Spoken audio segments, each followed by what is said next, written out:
Welcome back to the Tul World podcast. I'm your host, David Ju, and I'm here with Master Ju. How's it going there, Mr. Ju? It's awesome, always the right? same. Yeah, it's awesome. It's awesome. It is awesome. Yeah. More awesome than yesterday. Yeah, that's right. Kids back at school, full force, so... Full force. They get A's. Either they're awesome or awful. Yes, you get an A. That's right. Okay, so today we're going to be talking a little bit about the different times that we don't use sine wave. Those are good. That's a good question. Do we do sine wave? And sine wave is, what is sine wave really? Can you kind of maybe talk a little bit about what is sine wave actually? We do as ITF, it always seems like people kind of hate on sine wave. I know. What is that? What is sine wave? They say, That's oh, so it looks so stupid. bouncy, or like, I mean, I do understand it doesn't look as clean as like a traditional karate or Right. maybe WT, how they do it. But sine wave is just really the natural way of dropping your weight. Yeah, the body movement as it goes up and down, really.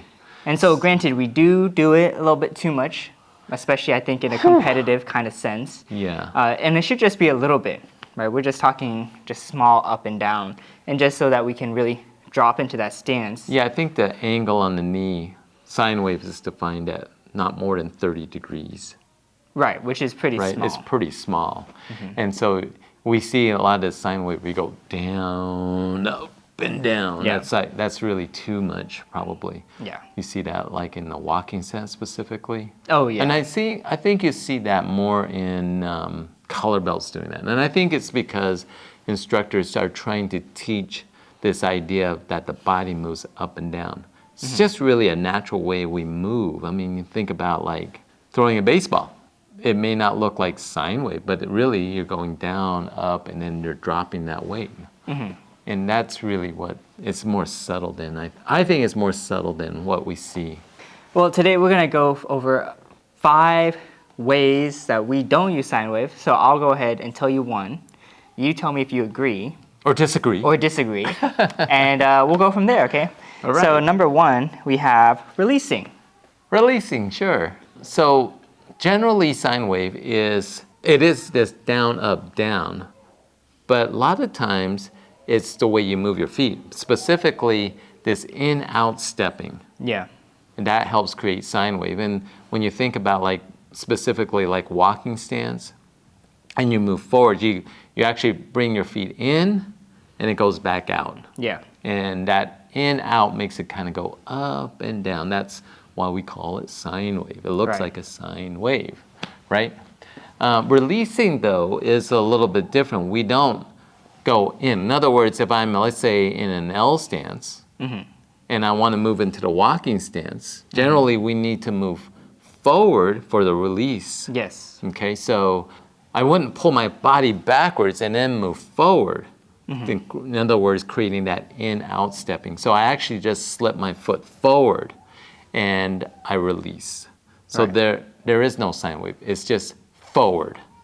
I'm Right, actually going okay. from a L stance into a walking stance, which really is kind of like going Just it make straight downhill, right? Yeah.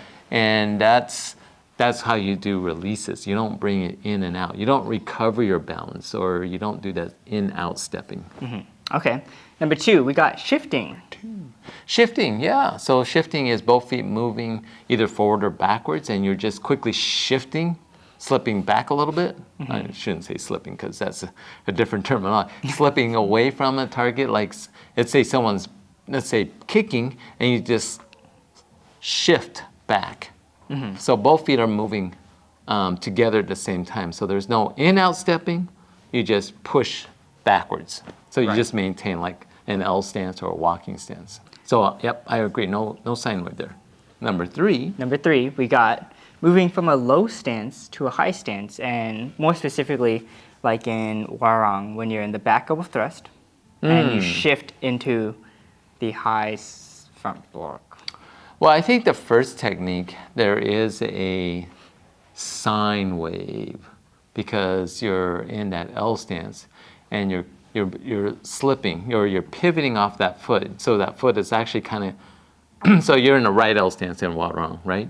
So you're moving that left leg, and it's a very subtle movement, but it's kind of going in because I have to get up on the ball of the foot. And I don't raise it off the ball of the foot. I just keep it, but you have to get on the ball of the foot in order to rotate that way. You can't rotate when your foot's completely on the ground. Yeah. So as I move sliding, or as I move, there's this kind of in-out stepping, and then I execute the technique. And I do have to set that foot down. I believe if you look at the encyclopedia, you'll see that it is rotating or pivoting on the ball of the foot, meaning that heel comes up. But the heel really doesn't come up as high as you think it does. But because of that little lift, Yeah. so that's down, up, down. But the legs are locked out. Well, the legs is not locked out at the very beginning. But then if you're dropping that weight, wouldn't your legs be locking out at the same time? Well, your So knees you're are just bent. going down, up. Yeah, so I think if you look at the definition of sine wave, I don't think it's actually down, up, down. We do think of it that way. And it does happen with certain techniques. But it's really this up and down movement. That's really what the sine wave is. It's really up and down.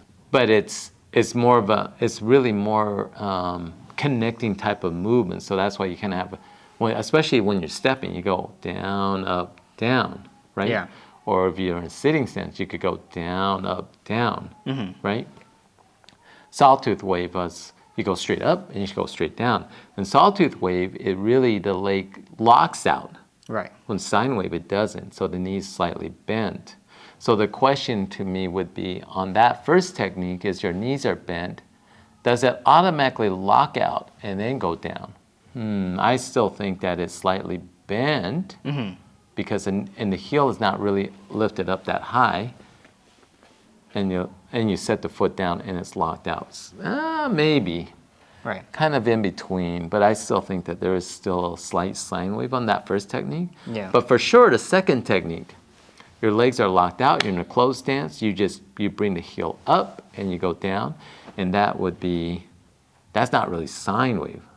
That's because your knees are not bent, so your legs are locked out. That's more like sawtooth wave. Right. And that leads us into number 4, where the legs are locked out. We had kind of talked a little bit about that, but there are some other techniques similar, like we do the hooking block in Kodang. Right. And those legs is coming up for the hooking block, and then you drop back for the punch. Why 2 movements? Not sure, but the legs do extend. I think it does say You stand straight up. you stand straight up, right? Right, so there's no sine wave. You just go up. There's no down. Right. So that's why it's not sine wave. You have to have this up and down. Right. Or OG from the twin knife hand. For the L stance and Oh, then, no, that's not right. From the twin horizontal up to the inward knife hand. right, You just lock out those legs again. correct. So that's not really sine wave. It's just upward movement. Yeah. That's kind of like when you look at the pattern or the foot positions when you go from an L stance to the walking stance in that release. You're just moving forward, but we don't really have sine wave on that. Right. The sine wave is this up, kind of in, out, up and down movement. Was there another one? For number 5, Oh, number 5. Number 5? Sorry. it's the high arcan. Right, so you're in a walking stance and you execute this high arcan. And it's not down, up, down. So why would it not be? Could you not do that? Right? Yeah. Could you not go, someone did ask me this in class one time, and why not go bend your knees up and down? So I grabbed a water bottle, Yeah. and he didn't know what I was doing. I just grabbed the water bottle. I threw it right at him. What did he do? He brought his hand up to deflect it. Right. No time. There's no time to think about sine wave. You just basically move that hand up. Right. That's what's happening in that double That technique. arcan. Right. Beach ball coming at you, and you, whoa, throw that hand up. Beach ball. A flinch. I think someone said one time said a pan. I was like, A "Whose pan, pan is yeah. flying at you?" Someone's throwing their butt at you. Oh, should we Yeah. cut that one out? Someone's throwing their gluteus maximus at you. Whoa! Whoa. Anyways, let us know your thoughts on the times that we don't use sine wave. Is there any others? Do you disagree with some of these? Karate. Karate, yeah. You can still sign up for our Tul World Summit, which is going to be October 15th. We got some amazing speakers, and you can do it both in person if you want to come out here. They're not just speaking. They're You're going to be working out. working out here. But you guys can sign up for that through our website. And as always, don't forget to be safe. Keep training. I'll see you guys next time. Taekwon.